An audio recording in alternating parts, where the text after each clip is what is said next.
Hello everyone, from Patio Frutal. I'm going to show you today what not to do to your trees, your peach trees. As you can tell, this tree is incredibly loaded with peaches. And I've done removal of hundreds of peaches, but still the amount of it is just tremendous. So these peaches will probably start ripening in about 2 weeks. And as you can see over here, the amount of peaches that I already cut down, that's more than 100 of them on both floors. I'm going to show you the floor of the plant. It's loaded with peaches, but as you can tell, I have removed so many and it's still not enough. So we're gonna have to separate all of these peaches just to make this tree less propense to break apart. I mean, there is such an abundance of fruit that we're just gonna have to remove so much just to get this tree in the safe zone. As you see here, all these branches here, the deers come to the yard sometimes. Well, they eat the leaves, and so that's why the fruit is showing more color than it would have. But it's just due to the fact that the deer are eating the leaves and the fruit is more exposed. So gotta keep on removing all these peaches, because it's just although I don't want to remove it, but if I don't, if you're greedy, then you end up losing your tree, because look how bent those branches are. Look at that. That's just an overload.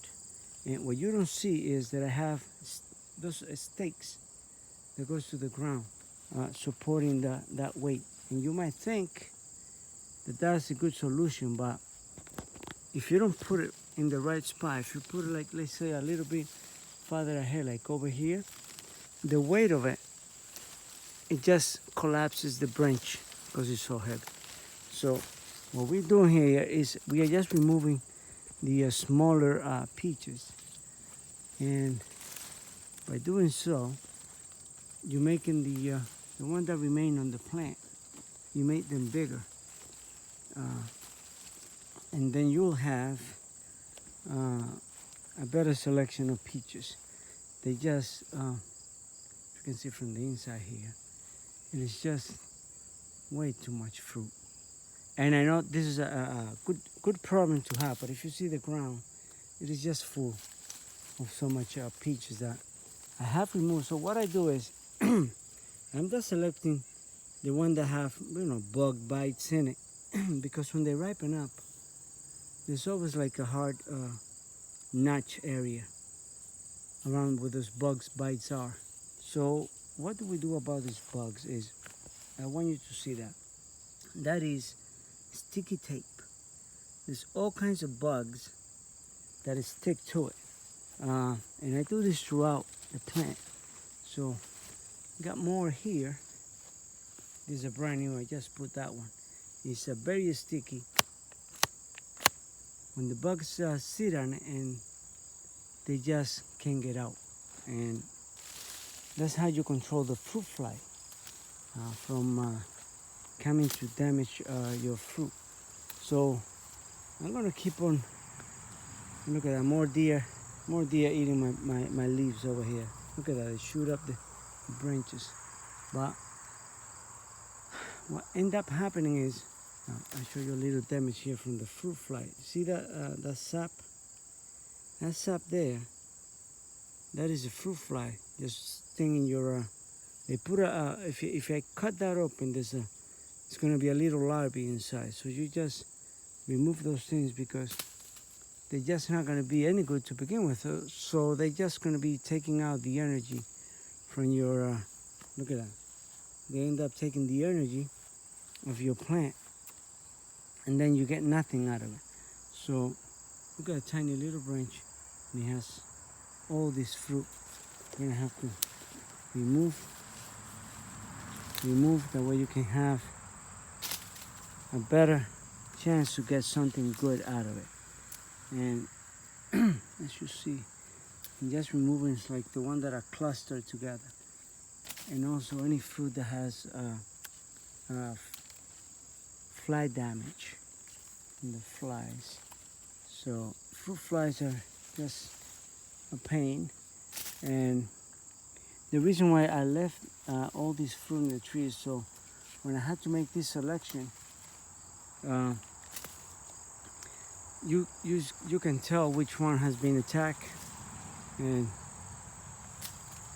that way when you remove, because this tree still have another 2 weeks. I'm gonna show you my I showed you a couple of weeks ago when I was harvesting the for my giant peaches.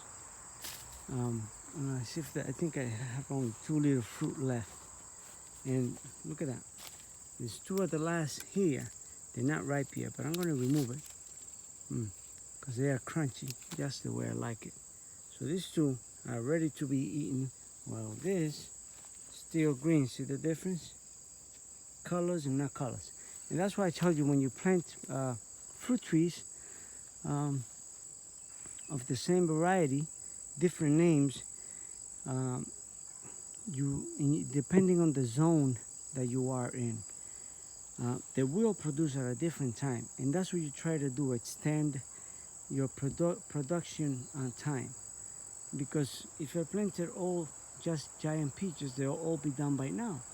But looking at this tree, I say easily 2 to 3 weeks will be the time to do the harvest. And well, I'm not going to throw away my peaches. So what we're going to do here is I'll show you some other trees that we have. And as you can see where I'm supporting these branches so they won't break in case it gets windy or something like that. There's another stake in there, all the way down to the ground. You see a sticky tape down below. See it? All right. So that sticky tape is, helping out. So I'm going to show you. We're going to walk back to the yard, and I'm going to show you another peach tree that is way back there. And I'm going to show you how this one is faring during this ripening time. So you see this other tree here, it is super loaded too. And look at that, tremendous amount of fruit. But now, look what the fruit fly does, right? Look at that, see that? It's like a mold. So I have to come with a spray that is a natural oil, neem oil, and prevent that from happening. So you see how they dried out? They just become small, they just get consumed by themselves. So it's part of the maintenance that you have to do to it. But this one is super loaded too. And this one is even longer to be harvested. While right next to it, we got this other peach. And you see the difference in color? These are ready for next week. We're gonna be starting to harvest these peaches, and they will be delicious. These are smaller peaches, but they make up in flavor what they don't have in size. So that's another one, and this is another one here. This is going to be another week. That one another maybe 2 weeks or maybe longer. We'll be having more fruit to keep on eating for the summer here in the zone 6B in Rhode Island, in the Northeast USA. So I'm going to let you look at this. I'm going to say my goodbyes, and if you like this video, like, share, and subscribe. And I'll show you another tree here. I said this one is also loaded. I will say you have a good evening.